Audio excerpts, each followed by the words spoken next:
Halo, assalamualaikum teman-teman. Jumpa lagi dengan saya Ilham Baris. Selamat datang di channel Purnomo The Series. Gimana kabar kalian?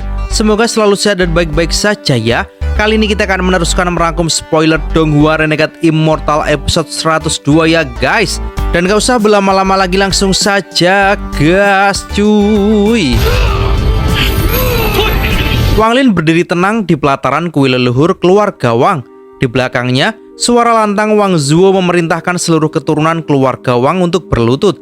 Seketika, lebih dari 100 orang dari berbagai usia dan status sosial menundukkan tubuh mereka ke tanah. Tak ada yang berani angkat wajah di hadapan leluhur pendiri mereka. Sosok yang telah membuat nama keluarga Wang disegani di seluruh planet Vermilion. Wang Lin, pendiri yang hidup kembali di tengah para keturunannya, menatap mereka dengan mata datar namun dalam. Ia tak melihat wajah-wajah yang dikenalnya, hanya garis darah yang mengalir sama. Dengan satu kalimat, ia menyuruh mereka bangkit. Lalu, ia menatap Wang Zuo, mewariskan tanggung jawab atas keluarga Wang sebelum berbalik dan menghilang dari tempat itu seperti bayangan yang tertelan waktu. Kepergian Wang Lin membawa keheningan yang sakral. Seluruh anggota keluarga Wang bersujud sekali lagi, mengiringi leluhur mereka menuju takdir baru yang akan menjulang lebih jauh. Sementara itu, Wang Lin melesat di angkasa dengan tunggangan lamanya. Seekor nyamuk raksasa yang bergerak secepat suara yang menuju ke sebuah dataran kosong di bagian timur planet Vermilion. Tempat yang cukup terpencil untuk beristirahat sejenak dan mengatur ulang semua harta yang ia miliki. Begitu mendarat, Wang Lin mengeluarkan katak guntur dari tas penyimpanannya. Katak besar itu langsung mengaum keras, cukup untuk membuat nyamuk terkejut dan malah mulai bermain dengannya. Dua makhluk aneh itu saling mengejar seperti anak-anak. Sementara Wang Lin duduk dengan tenang, mulai mengatur ulang barang-barangnya. Ia mengeluarkan satu persatu harta, pedang surgawi, bilah bulan, kapak, dan 4 sarung pedang misterius yang hingga kini belum bisa ia pahami. Ia mencoba memurnikan sarung pedang itu, berharap mendapatkan pemahaman lebih, tapi tetap belum menemukan jawabannya. Lalu, tibalah giliran cambuk jiwa, sebuah cambuk misterius yang menyimpan aura putih mengerikan dan jejak akal ilahi dari pemilik sebelumnya. Dengan bantuan domain Zoe, Wang Lin mulai membersihkan aura itu. Prosesnya memakan waktu 7 hari penuh. Tapi pada akhirnya, ia berhasil menjalin hubungan spiritual dengan cambuk tersebut. Cambuk jiwa kini jadi senjata yang benar-benar bisa ia gunakan, meski tetap menyimpan misteri yang belum terungkap. Harta berikutnya yang ia keluarkan adalah sebuah gulungan kuno yang tak kalah misterius. Ia hanya menatapnya sejenak sebelum menyimpannya kembali. Tidak seperti barang lain, gulungan ini terlalu penuh teka-teki bahkan untuk dirinya. Lalu muncullah kereta perang penuh paku yang menggetarkan tanah saat ia lepaskan. Binatang buas yang menggerakkan kereta itu meraung, dan selama setengah bulan berikutnya, dataran itu penuh dengan suara amukan binatang yang menolak dijinakkan. Namun, Wang Lin tidak menyerah. Dengan kekuatan penuh dan bantuan perangkap binatang buas, ia berhasil menundukkan makhluk itu. Tubuhnya sempat hampir kehabisan energi spiritual, dan ia nyaris tewas andai tidak menyiapkan batu giok angkasa sebelumnya. Setelah menyerap energi spiritual celestial dari giok itu, ia akhirnya stabil. Meski begitu, satu masalah masih membayanginya. Waktu aktivasi kereta perang terlalu lama. Jiwa utama pada bendera jiwa tinggal 3, dan ia tak punya cukup kekuatan untuk melawan musuh yang lebih kuat dari dirinya, terutama kultivator tahap Askenden. Ia sadar kekuatannya masih belum cukup. Wang Lin menatap langit dan menghela nafas. Masih banyak yang harus ia capai. Manik penentang surga yang ia miliki belum lengkap. Unsur logamnya masih kurang. Bahkan setelah membunuh Hong Di dan mengambil tubuh unsur logamnya, itu hanya mengisi sepertiga dari yang dibutuhkan. Dengan begitu banyak kekuatan yang belum tergapai, Wang Lin meninggalkan dataran itu. Tujuannya kini adalah tempat tinggal Situnan, sahabatnya yang kini hidup layaknya raja di wilayah bernama Zhou, negeri kultivasi tingkat 4. Di ibu kota Fana, suara riang dan gelak tawa menggema dari dalam istana. Situnan dengan caranya sendiri menikmati hidup mewahnya dikelilingi wanita dan anggur, seolah dunia ini hanya milik dirinya. Namun bagi Wang Lin, perjalanan masih panjang. Di depan sana, planet Tianyun menanti, tempat yang penuh dengan sumber daya dan bahaya yang jauh lebih besar. Larut malam menyelimuti langit, dan bulan bersinar terang seperti mata dunia yang menyaksikan sesuatu yang luar biasa akan terjadi. Di atas langit ibu kota negara Zhou, melayang perlahan sesosok makhluk buas yang langka, seekor nyamuk raksasa, puluhan kali lebih besar dari ukuran normal. Di atas punggungnya berdiri seorang pria muda dengan rambut panjang terurai, pakaiannya tampak megah, auranya tenang namun berwibawa. Dialah Wang Lin. Nyamuk itu melayang pelan, menelusuri aliran sungai yang membelah kota. Di bawahnya, kapal-kapal masih sibuk meski waktu telah melewati tengah malam. Tawa wanita dari perahu hiburan terdengar riang, menyatu dengan kemilau lampu yang memantul di permukaan air. Pemandangan dunia fana tampak begitu hidup dan indah. Namun, semua itu tak lagi menyentuh Wang Lin. Dari atas langit, dia menatap diam, lalu mengarahkan nyamuk menuju sisi timur kota, ke sebuah istana mewah yang tengah dilingkupi pesta. Suara nyanyian dan musik mendadak terhenti, seakan waktu berhenti untuk memberi jalan bagi satu keputusan penting. Dari sana, sosok si Tunan akhirnya muncul dan bergabung dengannya. Mereka berdua, dua tokoh besar yang pernah mengguncang dunia, akhirnya memutuskan satu hal, meninggalkan planet Vermilion. Tanpa riuh atau pengumuman besar, mereka melesat ke angkasa. Nyamuk raksasa membawa mereka menembus langit, terbang semakin cepat hingga mencapai batas atmosfer. Di sana, Wang Lin melepaskan binatang itu, tak lagi membutuhkannya. Ia melesat seperti meteor menembus langit. Si Tunan bahkan lebih cepat, membuka jalur dengan paksa seolah mengoyak atmosfer menggunakan kekuatan dewa. Langit bergetar dan seluruh planet Vermilion pun ikut merasakannya. Cahaya pelangi yang menyebar di langit membuat semua orang menengadah. Manusia, pembudidaya, bahkan binatang buas. Di puncak Gunung Vermilion, Zhou Wutai menatap langit penuh perasaan. Di lembah keluarga Wang Zuo mengajarkan cucunya mengenang sang pahlawan. Di hutan, seekor harimau buas berhenti berburu dan menghela nafas lega. Bahkan di desa Phoenix, Zhou Ru bisa merasakan kepergian seseorang yang amat ia cintai. Di tempat-tempat berbeda, mereka yang pernah bertemu Wang Lin turut merasakan perpisahan itu. Yunzi yang masih memulihkan diri dari luka berat hanya bisa memandang langit dan menyadari bahwa waktunya telah berlalu. Sementara itu, dari klan yang jauh, seorang pemuda bertato emas menyatakan tekad untuk suatu hari menyusul Wang Lin ke luar planet ini. Dan di seluruh planet Vermilion, para pembudidaya mengangkat kepala. Mereka tahu seseorang yang telah menorehkan jejak abadi, seorang legenda hidup telah pergi. Namun, dunia tetap berputar. Di bawah tanah, leluhur klan iblis raksasa masih meminta tolong. Di tanah dewa kuno, tawa gila Tuosen belum berhenti. Dan di laut iblis, desas-desus perintah pembunuhan tetap hidup, berbisik di antara bayang-bayang. Tapi di balik semua itu, nama Wang Lin akan terus dikenang. Sebuah legenda, seorang peladang telah meninggalkan planet Vermilion, membawa cerita dan takdirnya menuju bintang-bintang. Di tengah kehampaan luas di luar planet Vermilion, sebuah cahaya meluncur cepat, membawa sebuah kompas bintang raksasa yang melesat melewati ruang angkasa. Di atasnya, Wang Lin duduk dengan tenang, sementara si Tunan duduk santai di sampingnya. Mereka sedang dalam perjalanan menuju sebuah planet perdagangan, tempat penuh barang langka, rencana masa depan, dan perpisahan yang telah direncanakan. Perjalanan itu sunyi namun dipenuhi pemikiran. Si Tunan, meskipun santai, tampak menyimpan sedikit rasa berat hati. Tapi Wang Lin tetap tenang. Ia tahu perpisahan itu hanya sementara. Masih ada banyak jalan yang akan mereka lalui, dan jika takdir mengizinkan, mereka pasti akan bertemu lagi. Kompas bintang yang mereka tumpangi bukanlah alat biasa. Meski hanya tiruan, ia mampu menembus ruang dalam kecepatan luar biasa. Namun, Wang Lin tahu bahwa benda itu belum sempurna. Ia masih membutuhkan dua bahan langka agar kompas itu bisa mencapai potensi penuhnya, lebih cepat dan bahkan mampu digunakan untuk menyerang. Di tengah perjalanan, mereka melewati bulan planet Vermilion. Di sanalah tubuh asli Wang Lin selama ini berdiam dan berlatih. Saat kompas bintang melintas, tubuh itu bangkit, menerobos permukaan bulan dengan kekuatan menggetarkan langit. Sosok perunggu bertabur retakan dengan aura kuno seperti dewa zaman purba, langsung melesat ke arah mereka dan bergabung kembali dengan Wang Lin. Bersatunya tubuh utama dan tubuh asli membuat kekuatan Wang Lin meningkat drastis. Kini ia berdiri di puncak tahap pertengahan transformasi jiwa, lebih kuat dari sebelumnya, lebih dingin dalam tatapan, dan lebih matang dalam sikap. Kompas bintang pun kembali melaju menuju tujuan mereka di kejauhan. Selama 1 bulan perjalanan melintasi kehampaan, si Tunan tidak menyia-nyiakan waktu. Ia melatih Wang Lin dengan keras, mengajarinya berbagai mantra dan seni bertarung. Mereka saling beradu dalam pertarungan tanpa harta magis, hanya mengandalkan kekuatan murni dan strategi. Semakin lama, Wang Lin mulai memahami banyak hal yang dulu ia abaikan, tentang keahlian, tentang pengalaman, dan tentang bagaimana membaca celah dalam pertempuran. Si Tunan menaikkan tingkat kesulitannya secara bertahap, sampai pada akhirnya mencapai tahap awal Askenden. Saat itu, Wang Lin hanya bisa bertahan dan menghindar. Tapi dari tekanan itulah, kekuatan sejatinya mulai mengkristal. Tubuh Dewa Kuno Bintang 3 yang ia miliki membuatnya sanggup bertahan.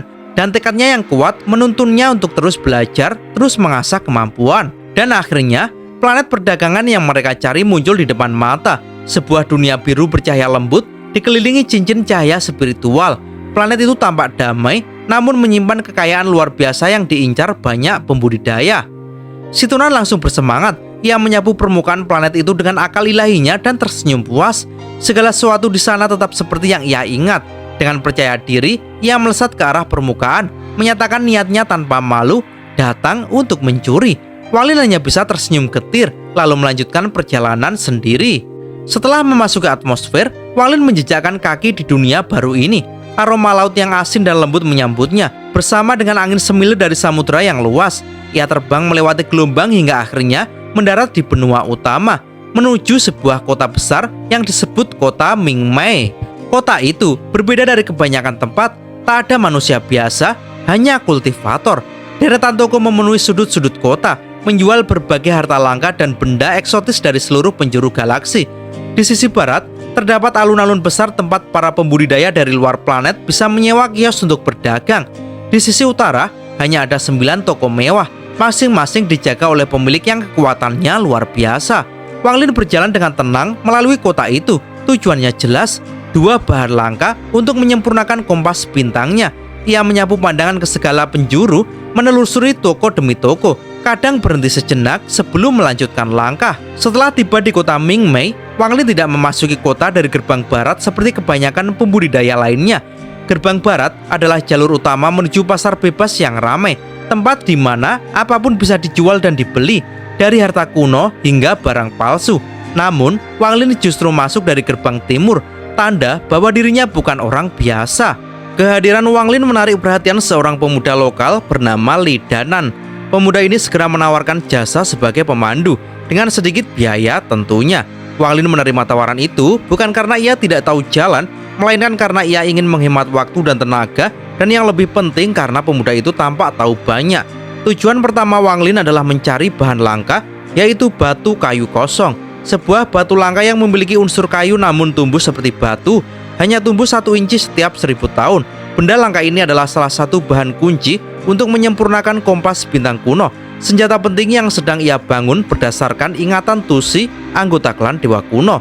Li Danan yang ternyata cukup berpengetahuan segera memimpin Wang Lin ke pasar bebas di sisi barat kota. Di sana, kios demi kios menjual berbagai barang, harta magis, pil langka, bahkan barang-barang antik misterius berjejer tanpa urutan yang jelas. Suasana pasar dipenuhi suara tawar-menawar. Para pembudidaya saling adu cerdik dalam transaksi yang bisa berujung pada keuntungan besar atau penyesalan seumur hidup. Wang Lin tetap tenang di tengah keramaian itu, mengikuti Li Danan yang cekatan menyusuri lorong-lorong pasar. Pemuda itu menjelaskan satu persatu tokoh-tokoh menarik di pasar. Si kultivator botak yang selalu membawa barang langka, pedagang berjubah Daois yang dikenal sebagai penipu, dan lain-lain. Semua informasi ini disampaikan dengan gaya santai dan sedikit bercanda, seolah-olah mereka sedang berjalan-jalan sore. Akhirnya, mereka tiba di sebuah kios besar milik seorang pria tua berwajah merah. Pemilik kios ini ternyata menyimpan batu kayu kosong, tetapi harganya luar biasa mahal. 5 batu roh berkualitas tinggi, harga yang bisa membuat kebanyakan pembudidaya mundur teratur. Tapi bagi Wang Lin yang telah menjarah banyak kekayaan dari klan Immortal Forsaken, harga itu bukan masalah. Setelah memeriksa keaslian batu itu dan memecahkan segel pelindung hanya dengan satu gerakan, Wang Lin membayar tanpa menawar. Sikapnya yang tenang dan kekuatan yang ditunjukkannya saat memecah segel membuat pria tua itu gemetar. Ia langsung tahu bahwa pembeli di hadapannya bukan sembarang pembudidaya. Ia adalah seseorang di atas tingkatan biasa. Setelah transaksi selesai, Wang Lin melangkah pergi, namun sempat menyadari bahwa beberapa tatapan tajam telah mengarah padanya saat ia membeli batu itu. Dunia perdagangan selalu penuh bahaya, dan kadang satu pembelian bisa berubah menjadi pemburuan. Di tengah jalan, Wang Lin bertanya pada Li Danan tentang bahan lain yang ia cari, tinta salju. Sayangnya, pemuda itu belum pernah mendengarnya, tapi dia segera teringat sebuah tempat yang mungkin menyimpannya, yaitu toko milik klan Sang. Toko ini bukan sembarang toko. Ia adalah toko terbesar di kota Mingmei dan berada di bagian utara kota. Tempat yang hanya bisa diakses oleh pembudidaya kuat dan kaya raya. Klan Sang sendiri didukung oleh planet budidaya peringkat 7 dan mereka memiliki jaringan cabang di berbagai planet perdagangan. Yang membuat toko ini istimewa adalah layanan perlindungan mereka. Siapapun yang membeli dari toko ini akan dilindungi hingga sejauh 50.000 km dari planet ini. Bahkan jika diminta, mereka bisa mengawal pelanggan hingga kembali ke planet asalnya. Wang Lin menyimak penjelasan itu dengan tenang, lalu mengangguk dan memberi perintah, lanjutkan perjalanan. Li Danan yang belum pernah masuk ke utara kota meski telah tinggal di sini bertahun-tahun, kini bersemangat bukan main. Baginya, ini adalah pengalaman langka. Mereka berjalan melewati jalan utama menuju utara kota yang megah. Di depan mereka kini berdiri 9 bangunan besar berbentuk istana, toko-toko eksklusif milik tokoh-tokoh terkuat dan terkaya di dunia ini. Dan di antara mereka, berdirilah toko Klan Shang, tempat di mana harapan Wang Lin untuk menyempurnakan kompas bintangnya dan mungkin takdirnya berada. Kota Mingmei tak hanya megah, tetapi juga terbagi menjadi 2 bagian yang sangat berbeda. Di utara, berdiri toko-toko eksklusif yang tidak bisa dimasuki sembarang orang. Disinilah kekayaan dan status menjadi mata uang utama, tapi bagi Wang Lin, tempat semacam ini bukanlah hal yang bisa menghalangi langkahnya. Ketika Li Danan memperingatkan tentang patroli Klan Shang, suara dingin menyela dari udara kosong, memerintahkan Wang Lin untuk berhenti. Dari kekosongan, muncul riak cahaya biru yang bergerak cepat mendekat. Namun, Wang Lin tetap tenang. Dengan satu gibasan tangan, angin tajam melesat, menghantam pria itu dan menghancurkannya begitu saja. Dari cahaya biru itu terbentuklah seorang pemuda berpakaian biru. Wajahnya menyeratkan kemarahan bercampur rasa tidak percaya. Meskipun kekuatannya hampir mencapai tahap transformasi jiwa, ia belum sepenuhnya menerobos. Namun, aura yang mengelilinginya menunjukkan bahwa ia tengah menyerap energi spiritual celestial yang melimpah. Tapi, Wang Lin tidak tertarik pada siapa dia atau apa statusnya. Dengan langkah ringan, ia menerobos jarak 100 kaki dan melayangkan pukulan ke depan. Udara di sekitarnya bergetar, retakan halus muncul seolah-olah ruang itu sendiri mulai runtuh. Pemuda itu tak bisa menghindar, tubuhnya seperti terkunci oleh kekuatan yang tak terlihat. Pada saat kritis, sebuah lampu hijau berbentuk cangkir teh melesat dari salah satu toko. Kecepatannya luar biasa dan mengandung kekuatan spiritual yang tak kalah hebat. Tapi Wang Lin tak gentar. Dengan satu jari, dia membentuk lingkaran sihir rotasi bintang, sebuah mantra yang dia pelajari dari si Tunan. Lingkaran itu menahan cangkir teh, memutarnya menjauh dari lintasan. Lengan Wang Lin menembus penghalang yang tak terlihat dan mendarat tepat di hadapan pemuda tadi. Seketika, wajah pemuda itu memucat, energi spiritual celestial memancar liar dari tubuhnya, keluar seperti kabut putih dari pori-porinya. Dalam hitungan detik, kekuatan kultivasinya runtuh. Ia tak lagi berada di ambang transformasi jiwa, pondasi surgawinya telah musnah. Dari toko ketiga, muncul sosok lain, seorang pria muda bertubuh jangkung dengan mata setajam bintang dan alis tegas. Aura kuat menyelubunginya, pertanda bahwa ia sudah mencapai puncak tahap pertengahan transformasi jiwa. Dialah Bai Wei dari planet Tianyun, anggota sekte besar, sekte takdir surgawi. Namun, Wang Lin tetap tenang, tanpa membual atau menjelaskan siapa dirinya. Dia hanya menyebut satu nama, namanya sendiri. Sementara itu, Bai Wei hanya tersenyum ringan, menawarkan keramahan yang berbalik 180 derajat dari arogansi pelayannya sebelumnya. Tapi aura aneh tetap ada. Bai Wei memperhatikan Wang Lin dengan pandangan penuh rasa ingin tahu, mungkin juga rasa hormat. Setelah pertukaran yang dingin namun penuh makna, Wang Lin pun melanjutkan perjalanannya menuju tujuan utama, yaitu toko milik Klan Shang. Toko itu bukan sekedar toko biasa. Bangunannya menyerupai istana, dikelilingi 999 patung wanita cantik yang diukir dari batu roh. Di tangan masing-masing patung ada kotak kecil yang berisi berbagai harta, pil, senjata sihir, dan benda-benda langka. Energi spiritual di sekitarnya begitu padat, bahkan lebih pekat daripada tempat manapun yang pernah ditemui Li Danan. Ia pun memilih duduk dan langsung berkultivasi, tak ingin melewatkan kesempatan emas ini. Wang Lin melangkah lebih dalam, matanya menelusuri satu persatu ukiran batu roh. Tapi langkahnya terhenti saat suara tawa lembut menggema dari udara. Seorang wanita jelita perlahan turun dari tangga. Gaun putih saljunya dihiasi 9 bunga mandara bersulam benang perak berkilauan lembut. Rambutnya hitam seperti malam, disemat dengan jepit kristal ungu. Dan di bawah mata kirinya terdapat 3 hiasan tipis seperti sayap serangga. Indah tapi penuh misteri. Seluruh penampilannya berkilauan oleh harta magis. Gaunnya, jepit rambutnya, bahkan aksesori mungil di bawah matanya. Tubuhnya seolah dibalut oleh kekayaan Klan Shang, sebuah penanda kekuasaan yang sesungguhnya. Namun, Wang Lin hanya tertarik pada satu hal, yaitu tinta salju. Setelah urusannya selesai di kota Mingmei, Wang Lin meninggalkan tempat itu bersama Li Danan. Sebagai tanda terima kasih, ia memberi 10 batu roh berkualitas tinggi sebelum melanjutkan perjalanannya.